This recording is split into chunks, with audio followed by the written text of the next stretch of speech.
Saudara-saudara yang dikasihi oleh Tuhan, tidak enak rasanya jika setiap kita membaca Alkitab, khususnya dalam Perjanjian Lama ini, telinga kita mendengar, mata kita melihat, bahwa sangat sering, bahkan banyak kali ditemui tentang hukuman, dan hukuman. Tentunya kita bisa risih dengar kata hukuman Allah ini. Apalagi di tengah-tengah situasi yang tidak baik-baik seperti sekarang ini menimpa penduduk lokal maupun bangsa-bangsa yang ada di belahan dunia sana. Tetapi saudara, saya tidak bisa untuk tidak membacakannya bagi saudara.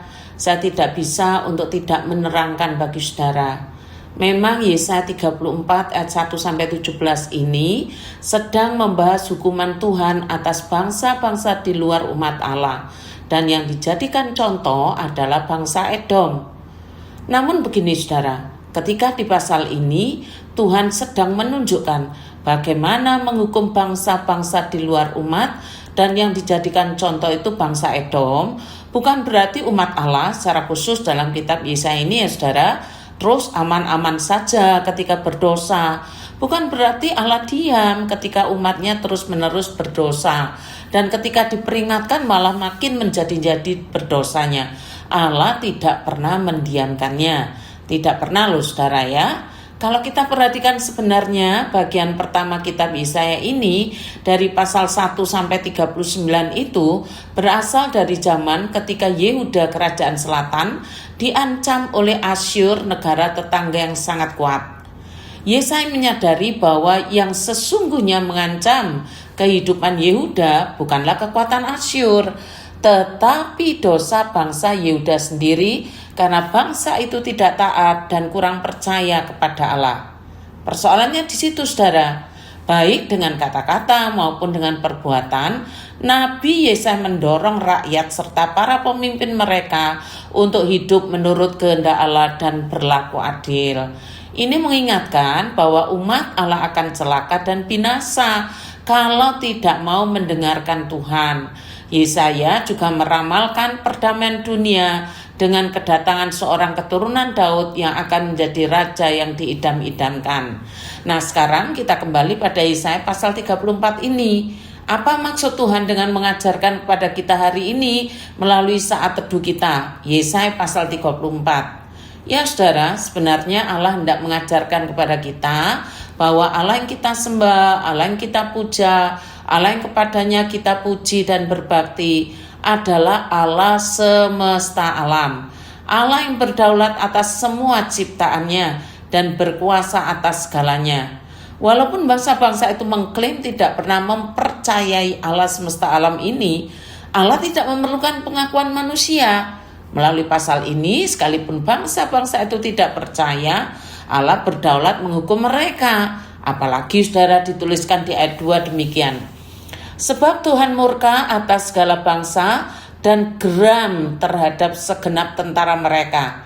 Mereka dikhususkannya untuk ditumpas dan mereka diserahkannya untuk dibantai. Jadi, siapa yang dapat luput dari tangan Allah yang berkuasa? Jawabannya tidak ada. Semua di bawah kendali Allah semesta alam, termasuk kita hari ini. Sekarang kita lanjutkan.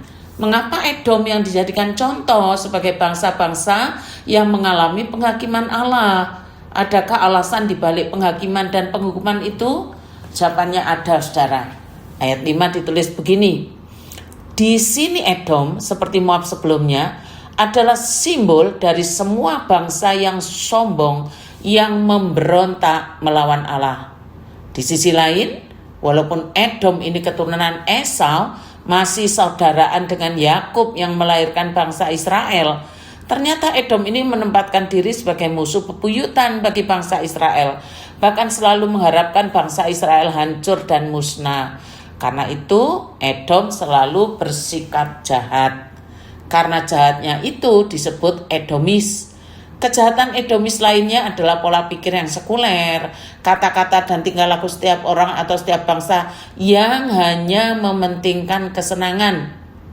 Kemudian juga karena kejahatan karena Sion, yakni segala rancangan dan tindakan yang merusak umat Tuhan, itu di ayat 9. Maka Tuhan menjatuhkan hukuman, kesepian, kekacauan, kekurangan, kengerian, perselisihan, pembunuhan, peperangan, dan lain-lain.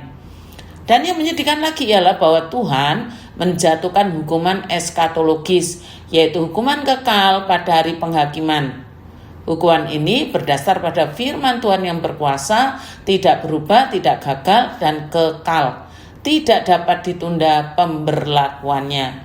Ya, Allah kita, Allah semesta alam, semua di bawah kendalinya, termasuk yang melawan Allah, yang sombong, pasti akan dihukum. Tuhan memberkati kita sekalian.